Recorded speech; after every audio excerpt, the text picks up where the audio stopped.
حضرت عمر فرماتے ہیں کہ وعدے میں 3 دن باقی تھے، میں حضور کے ساتھ تھا، وہ عالم تھا یہودیوں کا، تورات جانتا تھا، تو چوک میں اس نے کھڑا کر لیا اور کھڑا کر کے کہنے لگا نبی کریم صلی اللہ علیہ وسلم سے کہ میرے پیسے دیں۔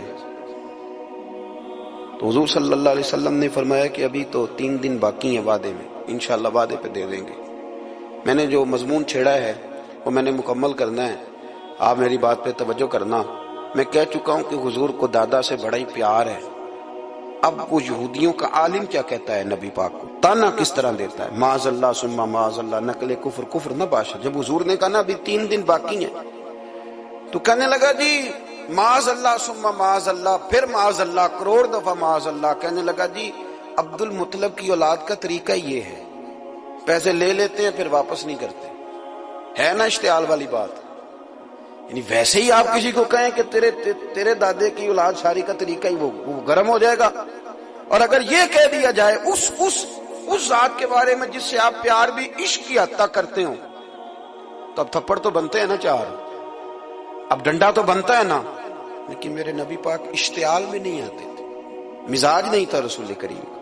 نبی کریم صلی اللہ تعالی علیہ وسلم اتنی بڑی بات کر دی کہ حضرت عمر کہتا ہے میں نے یوں کر کے تلوار پہ ہاتھ رکھا، نکال لی نیام سے باہر، گردن اڑاؤں گا اس گستاخ کی۔ رسول کریم نے فرمایا عمر یہ تو کیا کر رہا ہے، تیرے تو ذمہ یہ تھا کہ تو اسے نرمی کا کہتا اور مجھے پیسے دینے کا کہتا۔ اب اس طرح کر، اسے فلاں جگہ لے جا، وہاں کھجوریں پڑی ہیں تول کے دے دے، چل 2 کلو زیادہ بھی دے دینا۔ حضرت عمر فاروق رضی اللہ تعالیٰ عنہ کہتے ہیں میں نے کہا حضور زیادہ کس بات کی، میں تو پوری بھی ذرا ناپ تول کے دوں گا، اور احتیاط سے کس بات کی زیادہ، اس نالائق کو زیادہ دوں؟ حضور فرمانے لگے زیادہ اس لیے دینی ہے کہ تو نے اسے ڈانٹا ہے، تو نے تلوار دکھائی ہے، اب 2-3 کلو زیادہ دینی۔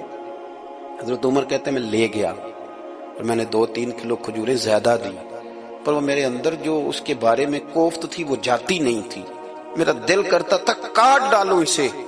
اور جب میں نے دے لی نا تو میرے قریب آیا، میرے گھٹنے پہ ہاتھ رکھا۔ آنسو بڑے قیمتی ہوتے، ایک کبھی نکلتے ہیں۔ کہتے ہیں جب میرے گھٹنے پہ اس نے ہاتھ رکھا تو وہ یہودیوں کا عالم رو پڑا، کہنے لگا عمر تیرا کیا خیال ہے کہ میں بلا وجہ یہ میں نے بات کر دی؟ کہا نہیں، تو روتا کیوں ہے، پہلے بے ادبی کرتا ہے اب روتا ہے۔ تو کہنے لگا عمر میں کوئی معمولی آدمی نہیں، میں پڑھا لکھا بندہ ہوں، معمولی ہوتا تو جلدی مان جاتا، میں تورات کا، انجیل کا، زبور کا عالم ہوں، میں نے آخری نبی کی ساری صفتیں اپنی کتابوں میں پڑھی ہیں، میں نے ساری باتیں چھپ چھپ کے نبی پاک میں دیکھ لی تھی۔ ایک بات میں نے حضور کی آزمانی تھی ابھی، وہ یہ تھا کہ نبی پاک کے سامنے جتنی بھی جہالت کرو گے نا، اللہ کے رسول کا حلم اس پر غالب آ جائے گا، حضور کا صبر اس پر غالب آئے گا۔ میں نے نا آج وہ آزمانا تھا، اور میں نے نا سازش کر کے بلال کو پیسے دیے تھے، اور میں نے سازش کر کے 3 دن پہلے مانگے تھے، پر عمر تجھے مبارک ہو، میں نے تو آزما کے مانا ہے، تو بغیر آزمائے محمد عربی کا غلام بن گیا ہے۔ اب لے جا، مجھے معافی بھی دلا، اور نبی پاک صلی اللہ علیہ وسلم کی غلامی بھی میرے لیے، اس سند پہ بھی تو میرے ساتھ شامل ہو۔ زندگی میں اشتعال نہ اپنے آپ کو آنے دیں۔ لوگ دنیا میں باتیں کرنے آئے ہیں، اور باتیں کرنے والے رہ جایا کرتے ہیں، باتیں کرنے والے، میری بات کی سمجھ آ رہی ہے، اور کام کرنے والے وہ کر جاتے ہیں۔ اگر آپ باتوں پہ آپ وقت گزاریں گے تو رہ گئے۔ اشتعال، وکیلوں کو بھی یہاں اشتعال آتا ہے، یہاں ڈاکٹروں کو بھی اشتعال آتا ہے، یہاں فلانے کو بھی اشتعال آتا ہے، یہاں بھئی آپ کس چکر میں پڑ گئے؟ اگر آپ کو اشتعال ہی آنا ہے، آپ دیکھیں نا اہل طائف نے نبی پاک کے ساتھ کیا کیا۔ تاریخ میں نا کچھ الفاظ ایسے ہیں جو پڑھے نہیں جاتے۔ جب انہوں نے کہا کہ معاذ اللہ، آپ نبی ہیں جو دروازہ دروازہ گھوم رہے ہیں، آپ نبی ہیں جن کے ساتھ لشکر ہی کوئی نہیں، پیسے ہی کوئی نہیں، آپ ہیں، اتنے سخت جملے، پتھر بھی مارے۔ اشتعال تو 1.5 منٹ میں آ جاتا ہے بندے کو، اور ہمارے ہاں تو رہ بھی صرف اشتعال ہی ہے، صرف اشتعال ہی ہے، جس کو دیکھو اسے اشتعال ہے، ادھر بھی لڑائی، ادھر بھی دنگا، ادھر بھی فساد۔ بھئی آپ چھوڑیں۔ رسول کریم علیہ الصلوۃ والسلام کو حضرت زید بن حارثہ نے کہا حضور دعا کریں گے تباہ ہو جائے، نبی پاک نے فرمایا، لفظ حدیث کے فرمایا لم ابعث لعانا، پر میں کو تانے دینے والا بن کے آیا ہوں، میں وہ ہوں جو تانا زنی کروں گا، بد دعا دوں گا انہیں؟ فرمایا انما بعثت ہادیا و رحمہ، فرمایا میں تو رحمت بن کے آیا ہوں اور لوگوں کو ہدایت کا راستہ دکھانے کے لیے آیا ہوں۔ زندگی میں کبھی بھی اشتہار، ایک بات اور کرنی ہے آپ سے، اس پر بھی آپ نے خاص توجہ کرنی ہے، جو ہمارے لیے سرکار کی محتاجی میں سے خیرات ہم نے لینی ہے، وہ یہ ہے کہ نبی پاک صلی اللہ علیہ وسلم کو نا قرآن مجید نے حریص کہا۔ اللہ اکبر، یہاں شاید آپ مجھے کہہ دیں تو میں ناراض ہو جاؤں، لیکن قرآن نے کہا حریص علیکم بالمؤمنین رؤوف الرحیم۔ اللہ کرے کہ ہم قرآن کے الفاظ پر غور کریں۔ حریص علیکم، اے میرے محبوب کے غلاموں، نبی پاک صلی اللہ علیہ وسلم نا تم پر حریص ہیں، یعنی تمہاری بھلائی چاہنے میں جلدی کرتے ہیں، تمہاری بھلائی چاہنے میں۔ یہ ایسے الفاظ ہیں کہ اس سے بڑھ کر میں ان کا معنی نہیں کر سکتا، اگرچہ علماء تفسیر نے حریص علیکم کے کئی معنی بیان فرمایا محبوب کو جلدی ہے۔ بیٹا بھی اماں سے کہتا ہے اماں آہستہ آہستہ ہی میری ترقی ہوگی نا، اب مرید بھی پیر صاحب سے کہتا ہے حضرت صاحب ہوں میں شروع کرتے لئیے سویرے اٹھتے پہنا تے اے میں ہولی ہولی کر کے داڑھی، مجھے تو خیر بہت سارے کہتے ہیں، اس لیے ایک میرے سنگی ہیں اللہ تعالیٰ انہیں جزائے خیر دے، وہ جنوبی پنجاب سے ہیں تو وہ سرائکی ہیں۔ اب ہمیں اللہ نے یہ اعزاز دیا ہوتا ہے کہ ہمارے پاس ہر زبان کا بندہ ہوتا ہے، اس لیے کئی دفعہ اپنی زبان بھی گڈ مڈ ہو جاتی ہے، کیونکہ سب سے بات کرنی ہوتی ہے نا جی۔ تو مجھے کہنے لگے ایک دن فون کر کے پیر صاحب مبارک ہو گئے، میں نے کہا جی خیر مبارک، کیا ہوا؟ کہنے میں ان چھوٹی چھوٹی داڑھی رکھ لئی اللہ دے فضل نہ۔ میں کہا چلو میں تیری مبارک قبول کیتی تو مہربانی کری انہوں کھاد شاد باندھا رہی تاکہ تھوڑی بڑی بھی ہو بھی جائے کہ مبارک ہوئے۔ میں چھوٹی چھوٹی، میں کہ چلو اللہ کریم خیر کرے گا بڑی بھی ہو جائے، حالانکہ داڑھی کا کوئی وزن ہی نہیں ہوتا، کیوں ہوتا ہے نہ چھوٹی کا نہ بڑی کا، اللہ سمجھنے کی توفیق عطا فرمائے۔ باہر کیا جو بات عرض کرنی ہے اس کی طرف آتا ہوں آپ حضرات سے۔ حریص علیکم، بھئی ہر بندہ کہتا ہے میں آہستہ آہستہ چلوں گا، لیکن نبی پاک صلی اللہ تعالی علیہ وسلم نے شوق رکھتے میری امت کو جلدی سے خیر ملے، جلدی سے۔ آپ دیکھیں نا ہم نے نا اصل میں سنی تقریریں، سنانے والوں نے سنا دی، بس وہ ٹھیک ہے ایک نظام ہے، لیکن کبھی کبھی نا ہم الجھ جاتے ہیں، اڑ جاتے ہیں کہ یار ایسے بھی ہوتا ہے۔ نبی پاک جلدی کرتے ہیں اپنی امت کو خیر دینے میں، جلدی۔ حضرت ابو ہریرہ نے حافظہ مانگا تو فٹافٹ دیا حضور۔ حضرت جابر ابن عبداللہ نے کہا حضور گھر میں غربت ہے تو فرمایا 1 کلو لے جا، کھول کے نہ دیکھنا کھجوریں، کھاتا رہنا ختم کوئی نہیں ہوں گے۔ جس نے جو مانگا نا جو ذرا جلدی کر کے، مرنا ہے پھر قبر میں جانا ہے، پھر قیامت تک قبر میں لیٹنا ہے، پھر قبر سے اٹھنا ہے، وَإِذَا الْقُبُورُ بُعْثِرَتْ عَلِمَتْ نَفْسٌ مَا قَدَّمَتْ وَأَخَّرَتْ، پھر وہاں سے اٹھ کے حساب دینا ہے، حساب کے بعد جنت دوزخ کا فیصلہ ہونا ہے۔ اور میرے نبی پاک صلی اللہ علیہ وسلم کو بڑا شوق ہے امت جلدی جلدی جنت میں جائے، لہذا فرمایا ابو بکر تو بھی جنتی ہے۔ حضور وہ قبر، وہ اٹھنا، وہ حساب کتاب، فرمایا میں جانوں اللہ جانے۔ عمر تو بھی جنتی ہے، عثمان بھی جنتی ہے، علی بھی جنتی ہے، طلحہ بھی جنتی ہے، زبیر بن عوام بھی جنتی ہے، طلحہ بن عبید اللہ بھی جنتی۔ 10 بندوں کو نہ کھڑے کھڑے جنت۔ امام حسن اور حسین پیچھے کھیل رہے تھے تو پوچھ لیا کسی نے حضور یہ 10 تو جنتی ہیں، تو فرمایا جو پیچھے ہیں، تو کہا سید الشباب اہل الجنہ، یہ جنتی ہیں اور یہ جنتیوں کے سردار۔ آپ ذرا پلٹ کے دیکھ لیں کس طرح حضور نے، اور یہ اس شوق کو آپ سمجھیں، ہمیں تو شوق ہی کوئی نہیں، اب یقین کریں نہیں شوق، زیادہ سے زیادہ شوق ہوگا تو اپنے بیٹے کے حق میں ہوگا کہ جلدی جوان ہو جائے، اور اس میں بھی ہماری ڈبل لالچ ہوتا ہے کہ بچہ جوان ہو جائے اور میں کبھی بوڑھا بھی نہ ہوں، یہ بھی جوان ہو جائے اور میں بھی جوان ہی رہوں، بھئی یہ تو نہیں نہ ہو سکتا، اگر وہ جوان ہوگا تو پھر آپ کو بوڑھا ہونا پڑے گا، لیکن ہمارا ڈبل لالچ ہے، یہ بھی جوان ہو جائے اور میں بھی جوان ہی رہوں، یہ ہو سکتا؟ نبی پاک صلی اللہ علیہ وسلم نے فرمایا، آپ ذرا غور کریں، فرمایا وہ بیر رومہ ہے جو خرید کے دے دے گا میں اسے جنت کی بشارت دیتا ہوں، فرمایا جو مسجد بنائے گا میں گارنٹی دیتا ہوں اپنے لیے جنت میں مکان بنا لے گا، میرے رسول کریم علیہ الصلوۃ والسلام جنت کو آسان کرتے چلے گئے. فرمایا دو چیزوں کی ضمانت دے دے، زبان اور شرمگاہ کا غلط استعمال نہ کرنا، میں تجھے گارنٹی دیتا ہوں کہ رب تجھے بغیر حساب کتاب جنت عطا کر دے گا. جلدی کے ساتھ حضور نے یہ شوق پیدا کیا. ہمارے ہاں نا ہر معاملے میں تیزی ہے. امیر راتوں رات ہونا ہے، حسین راتوں رات ہونا ہے، اور بادشاہ بھی نیک ذرا آہستہ آہستہ ہو کے کرنا ہے. آہستہ آہستہ آہستہ آہستہ. اور تو ہر ویلے مسیطے بہ رہنا ہے تے اور کتے بہیے جی؟ بھئی مسجد اللہ کا گھر ہے، تیرے گھر بیٹھتے تو دو تین دن زیادہ بیٹھتے، تو نے کہنا تھا کوئی اور کام بھی کریا کر. اللہ کے گھر بیٹھے ہیں تو یہاں بھی تجھے اعتراض ہے. کدھر جا کے بیٹھے، کدھر بیٹھے جا کے؟ ہمارا ایک پیر بھائی تھا، اللہ اکبر، تو حضرت صاحب کے پاس آ کے نا کسی نے شکایت لگائی اس کی کہ اس کے گھر والے کہتے ہیں تیار والے پیران کو لے بیٹھا رہنا ہے. تو سب ہنس پہ فرمان لگے ایک بار پھر گل کری. کہتا جو کہتے ہیں ہر وقت پیروں کے پاس بیٹھ رہتا. فرمایا یار بڑا مزہ ہے، ایک بار پھر کری. تو وہ جب حضرت صاحب کو مزہ آتا تھا تو ہمیں مفت میں ہی آنا شروع ہو جاتا تھا. تو یہ تو بڑی بات ہے نا جی کہ کوئی کسی اللہ والے کے پاس بیٹھتا ہے. میری بات کو سمجھ لیں، جلدی کرتے رسول کریم، ہمیں بھی تھوڑی جلدی کرنی چاہیے نبی پاک کا غلام بننے. صحابہ نے بڑی جلدی کی، آپ یقین کریں ایک منٹ بھی دائیں بائیں نہیں.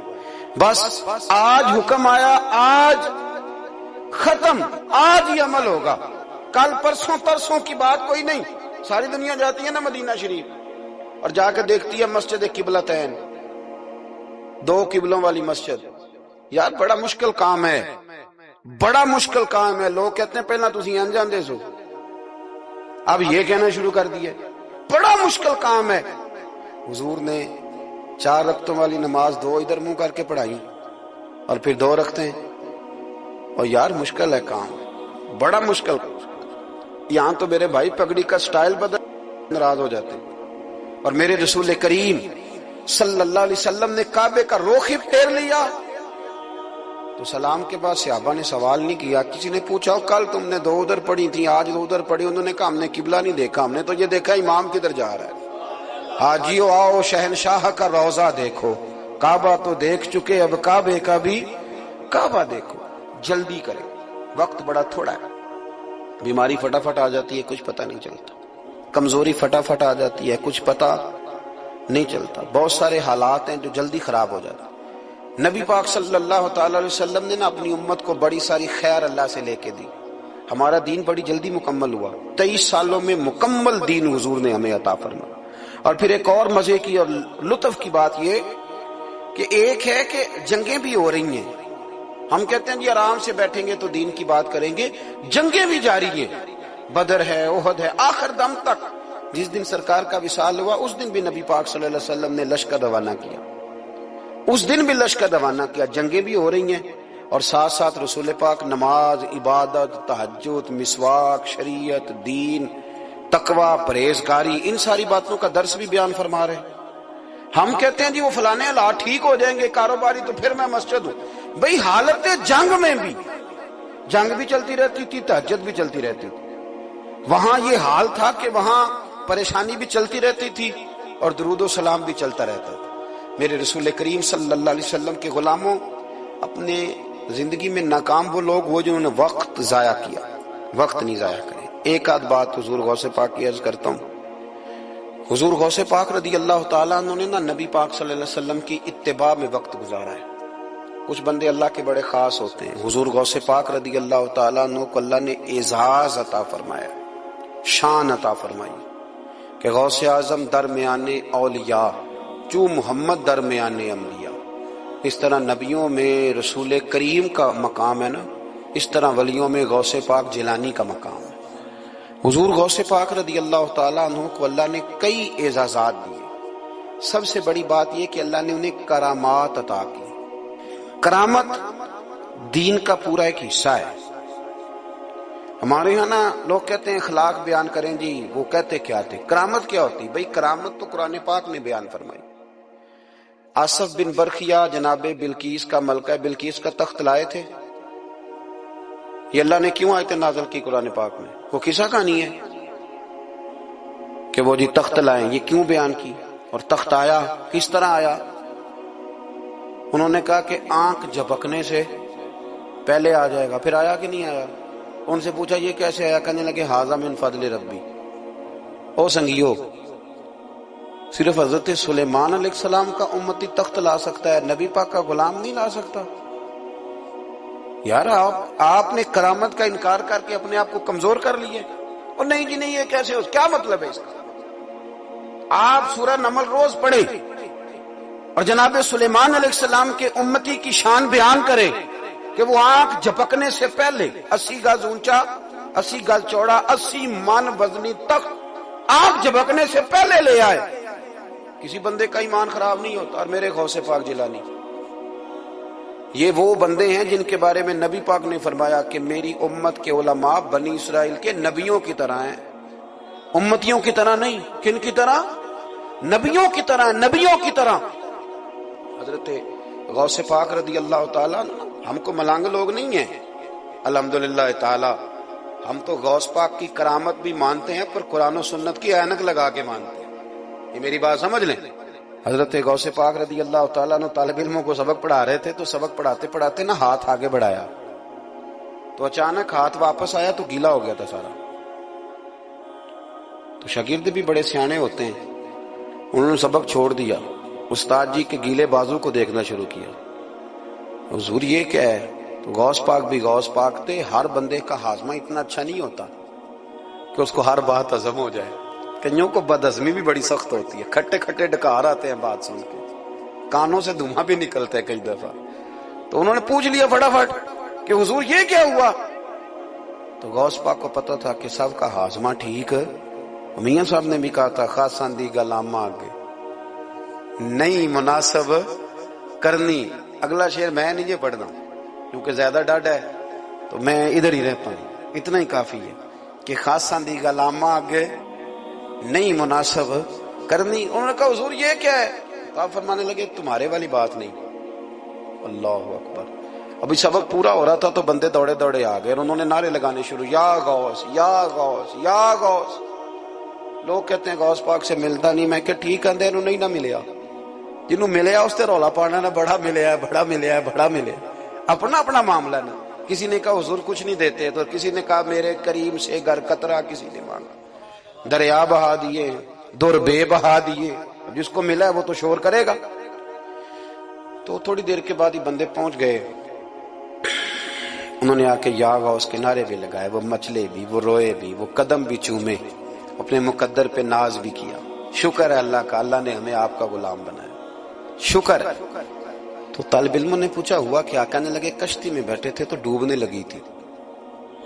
تو ہم نے کہا کہ ہم تو غوث پاک کے ماننے والے ہیں. تو پھر حضور غوث اعظم کا دست مبارک نمودار ہوا ہے اور کشتی کو پکڑ کے کنارے لگا دیا ہے، کشتی کو پکڑ کے کنارے لگا دیا ہے.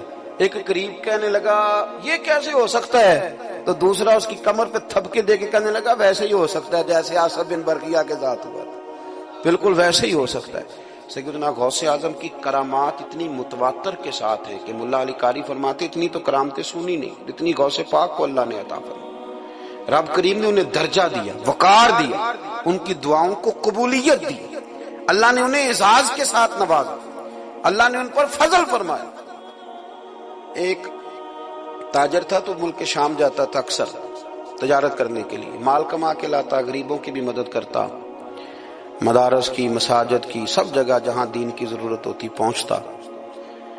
ایک بغداد میں اور درویش بھی گزرے جن کا نام شیخ حماد ہے، وہ بھی بڑے درویش تھے. وہ تاجر شیخ حماد کے پاس گیا، کہنے لگا میرے لیے دعا کر دے، میں جا رہا ہوں سفر کے لیے. تو انہوں نے کہا میں صبح بتاؤں گا. استخارہ کیا صبح، کہنے لگے نہ جانا، تیرا مال بھی لٹ جائے گا اور تو قتل بھی ہو جائے گا. وہ بڑا پریشان ہوا، حضور غوث پاک کے پاس گیا، کہنے لگا حضور وہاں بھی میں نے کہلا بھیج دیا ہے، سامان میرا پڑا ہے، جاؤں گا نہیں، پیمنٹ نہیں کروں گا، ملے گا نہیں تو خسارہ ہو جائے گا، مہربانی فرمائے. غوث پاک نے مراقبہ کیا اور میں تو جا اللہ خیر کرے گا، تو جا اللہ خیر کرے گا. مرید کا عمل کے یقین، پیر کا عمل کے یقین. چلے آپ فیصلہ کر لیں تو میں آگے بڑھتا ہوں. حضرت غوث اعظم رضی اللہ تعالیٰ عنہ نے مرید سے کہا تو جا اور اللہ خیر کرے گا. وہ گیا، کہتے میں نے پیمنٹ کی، مال لیا، واپس آیا، گھوڑوں کا سفر تھا، رستے میں رات کو ایک جگہ سویا، خواب دیکھتا ہوں، خواب میں ڈاکو آ گئے، انہوں نے پہلے مال لوٹا، پھر مجھے قتل کیا، اور جب میرے گردن پر انہوں نے خنجر چلائی، خواب دیکھ رہا ہوں، تو میری فٹافٹ آنکھ کھل گئی، اور جب میری آنکھ کھلی تو میں اسی وقت ہی رخت سفر باندھا، سر پٹ گھوڑے دڑائے، کچھ رات کو کچھ دن کو، سویرے بغداد پہنچ گیا۔ کہتے خیال تھا کہ پہلے غوث پاک کے پاس جاؤں گا، لیکن پہلے شیخ حماد سے ملاقات ہوگی۔ میرا چہرہ دیکھا، پریشان تو دیکھ کے مسکرائے، فرمانے لگے بھی تیرا پیر بڑا شاندار ہے، تیرا پیر بڑا شاندار ہے، وہ کام جو حقیقت میں ہونا تھا نا، حقیقت میں انہوں نے دعا کی ہے تو رب کریم نے اسے خواب بنا دیا ہے، ان کی دعا کی برکت سے اللہ نے اسے۔ اب میں بات مضبوط کرنا چاہتا ہوں تو میں ایک حدیث پاک بھی پڑھ دوں۔ لوگ کہیں گے جی مرنے والا بھی بچ جاتا ہے، عمر بھی بڑھ جاتی ہے، مشکات کی حدیث ہے، ترمذی میں بھی موجود ہے، نبی پاک صلی اللہ علیہ وسلم نے فرمایا ہے اگر تم چاہتے ہو رزق بھی بڑھ جائے، عمر بھی لمبی ہو جائے، تو اپنے رشتہ داروں سے اچھا سلوک کرو۔ اس کا مطلب ہے کہ عمر بڑھ جاتی ہے، موت کچھ وقت کے لیے ٹل بھی جاتی ہے۔ حضور غوث پاک کو اللہ نے بڑا اعزاز دیا، بڑی کرامات دی۔ آپ فرمایا کرتے تھے میں نے 40 سال اپنے رب کو راضی کیا مصلی پہ بیٹھ کے، تو میرے مالک نے پھر پوچھا ہے کہ عبد القادر کچھ مانگ لے، کوئی بات کر لے، تو سیدنا غوث اعظم رضی اللہ تعالیٰ عنہ فرماتے ہیں کہ میں نے پھر اپنے رب کریم کی بارگاہ میں عرض کیا مالک جو قیامت تک مجھ سے محبت کرے فضل کرنا اسے بغیر توبہ کے موت نہ دینا۔ تو میرے رب نے میری اس دعا کو شرف قبولیت عطا فرمایا کہ جو مجھ سے پیار کرے گا، میرا نام لے گا، وہ بغیر توبہ کے نہیں مرے گا۔ جنات بھی آپ کی بارگاہ میں حاضر ہوتے، آپ کو شیخ بحر و بر کہا جاتا ہے۔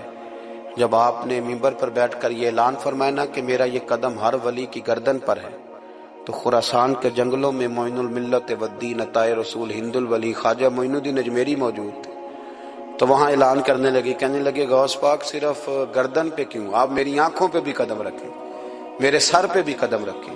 اللہ نے ان اولیاء کو بڑا اعزاز دیا، انہیں اللہ نے بڑی شان دی۔ اپنی نسبت اللہ کے بندوں سے مضبوط رکھیں۔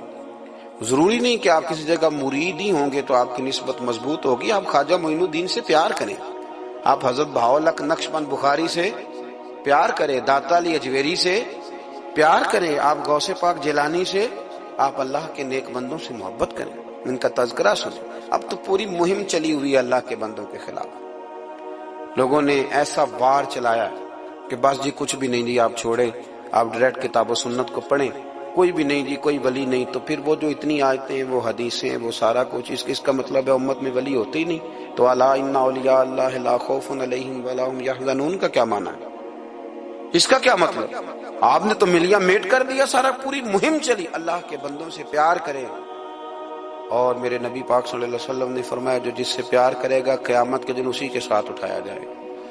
اور حضرت ابو ذر غفاری نے عرض کیا تھا یا رسول اللہ اگر وہ ان جیسے عمل نہ بھی کرے تو فرمایا اللہ بڑا کریم ہے، ایمان کی سلامتی سے جائے اللہ ان کے ساتھ ہی کھڑا فرما دے گا۔ حضرت محدث اعظم پاکستان مولانا سردار احمد صاحب رحمۃ اللہ علیہ بڑے مصروف آدمی تھے، پر بڑھاپے کے عالم میں بھی نا شیخ الحدیث تھے، شاید اتنے کسی کے شاگرد دنیا میں ہوں جتنے حضرت کے تھے۔ ہر جمعرات کو فیصل آباد سے لاہور آتے تھے داتا صاحب کے مزار پہ حاضری دے، ہر جمعرات۔ یہ چند دن پہلے ہمارے ایک بزرگ افریقہ سے آئے ہوئے تھے، افریقہ سے، تو پوچھا حضرت جی خیریت سے آنا ہوا؟ تو کہنے لگے پہلا مقصد تو داتا صاحب کے مزار پہ حاضری دینا اور باقی اس کے بعد ہے۔ تو ہر جمعرات کو حضرت محدث اعظم رحمۃ اللہ علیہ آتے تھے، ہر جمعرات۔ ایک مولوی صاحب نے ایک دفعہ شوشہ چھوڑ دیا لاہور میں کہ داتا صاحب کی قبر تو قلعے میں ہے۔ لوگ شوشہ چھوڑتے رہتے ہیں نا کہ چلو کسی طریقے سے بندے ہٹائے جائیں، پر جن کی محبت اللہ دلوں میں پیدا کرے ان سے کیسے ہٹایا جائے؟ وہ جی ادھر قبر ہی نہیں، وہ تو قلعے میں ہے۔ وہ تجھے کون بتا گیا؟ کہتا جی میں نے ایک روایت پڑھی، فلانے بندے نے لکھا ہے، چلو جی الجھاؤ بن گیا۔ ہمارے ہاں جو انوکھی بات کر دے اس پہ بحث بھی شروع ہو جاتی، بڑی لے ہوئی، بڑا کچھ ہوا۔ سید ابو البرکات شاہ صاحب ایک بہت بڑے عالم گزرے ہیں، داتا صاحب کے مزار سے تھوڑا سا آپ آگے بڑھیں تو حزب الاناف بہت بڑا مدرسہ ہے، اس کے وہ شیخ الحدیث تھے، اعلیٰ حضرت کے خلیفہ تھے، سید تھے۔ حضرت مولانا سردار احمد صاحب اسپیشل فیصل آباد سے آئے، سید صاحب کو وہاں سے ساتھ لیا، داتا صاحب کی مسجد کا سپیکر کھولا، اور کھول کے فرمانے لگے جس بندے کو شک ہے نا کہ داتا صاحب یہاں موجود نہیں، قلعے میں ہیں، وہ آ جائے، میں داتا صاحب کو آواز دوں گا، داتا صاحب قبر سے بول کے کہیں گے میں اندر ہی ہوں، آ جائے، میں آواز دے۔ بات ویسے کافی بڑی ہے، آپ کے اگر ذوق اس پر توجہ دے تو داتا صاحب اندر سے بولیں گے اور کہیں گے کہ نہیں میں یہی ہوں۔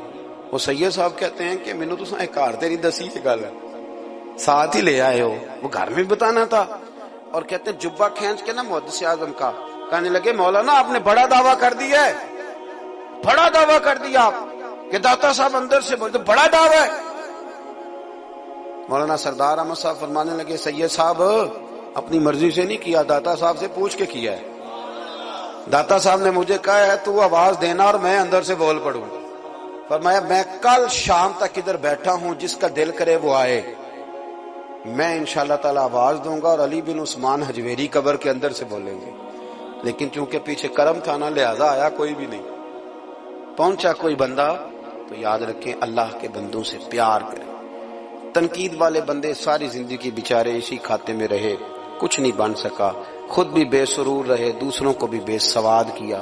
اپنے آپ کو مزیدار کریں۔ دو باتیں میں نے سیرت کی عرض کی ہیں، ایک تو اشتعال انگیزی سے بچیں زندگی میں، کبھی بھی کوئی کتنا مرضی لوگ اشتعال تو دلائیں گے، اشتعال میں نہ آئیں۔ اور دوسری بات یہ کہ جلدی کریں دین پر عمل کرنے میں، لیٹ نہ کریں، سرکار نے جلدی فرمائی ہمیں دین دینے میں۔ اور پھر ایک بات میں نے آپ کی خدمت میں یہ عرض کی ہے کہ اللہ کے ولیوں سے پیار کریں، اللہ ہمیں سمجھنے کی توفیق